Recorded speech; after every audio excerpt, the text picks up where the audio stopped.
Right, so I've been walking for about 15 minutes up there, going along these rocks and that, and stopped here because I was looking at these Blaeberries to see if they're fruiting yet, because this is where I come to collect them, because I see it's on gentle slopes, so there ain't no risk of like falling off or anything like that, right?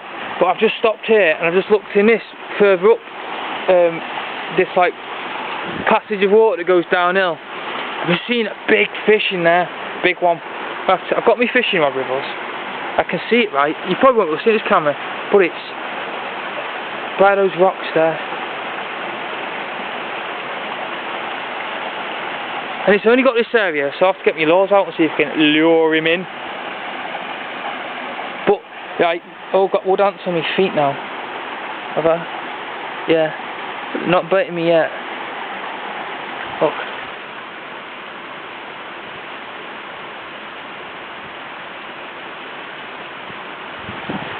But, walking across there and things, like, your feet like turning back into like hooks, your toes start curling around rocks and it's more grippier, you feel more stable. And like some of the rocks that are still moist, where you'd walk across them on boots, you'd slip, like, I don't know, it felt better. And it feels like you've had just like the best foot massage ever.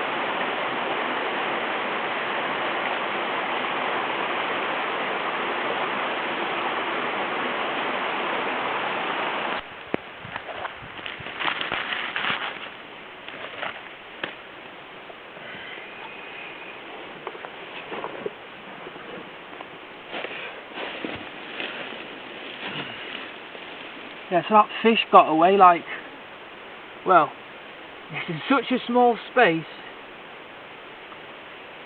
you would have thought I would have caught it. But the way it was swimming round when I first seen it and I was there with the lure trying to lure it in, it was following the lure, but it wasn't biting it. And I tried about 4 different lures. There was some other fish in there, and it wasn't having it. So, for next time, I know that it'll be easier to catch that fish with a fishing spear, like with a harpoon pointing bar points, because I can see it in the water. But I did get hooked up and had to go in, and ever since I went into the water myself to get me release my hook, which I had to wedge it out with a big stick because it was got snagged in this rock. It stayed under, like, in the cover in the rocks, under the little overhang. It wasn't coming out again then. Or use bait. But at least I know for next time. And if you were a bunch of people, what you do in a situation like this, and you saw a fish up, someone that could like make a point, a fishing spear, in about 20 minutes. If you've got the materials, around here there's all the materials, and like the other person could like go around here and gather the Blaeberries while that person's getting the meat, and then you've got it. But these up here, still green, like this one here. Leaf on that, but that's still green. You have to look around for the blue ones, the purpley blue.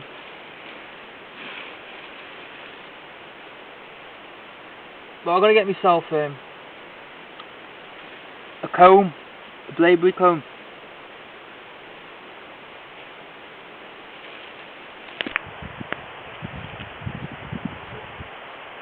That's alright, well, nearly ripe, but it's edible.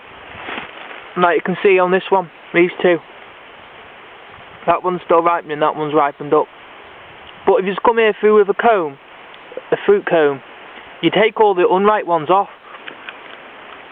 So you just finger pick them, and when they all become ripe in the next 2 to 3 weeks, that's when you come up with your comb to harvest them in quantities. And like, honestly, they're really good for you. They detox your body, they're full of all sorts of things, all sorts of goodness, which you don't really know all the scientific details about unless you're some like elitist raw foodist who might want to know all that kind of tripe. But wild food nutritionally wise, if you get the right ones, who are in season and the best, and in your right location, gathering the right foods at the right time, you'll be sorted for life.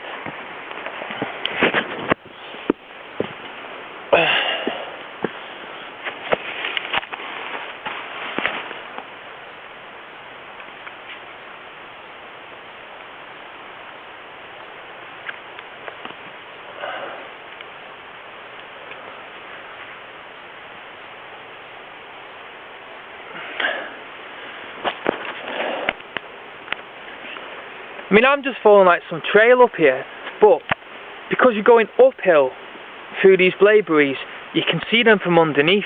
That's why you will start from the bottom and go up. Easier to see them that way, especially if they're not all ripe at this time of year. But you might think, oh, it's only in a little location, this is like, but all along here, there's blaeberries growing, and out on the moors there's blaeberries. But what was once moorland would have been forest, and there'll be other wild things available, but all that's been cut back. I wonder why. Like, look at all them on there. That's at my eye level.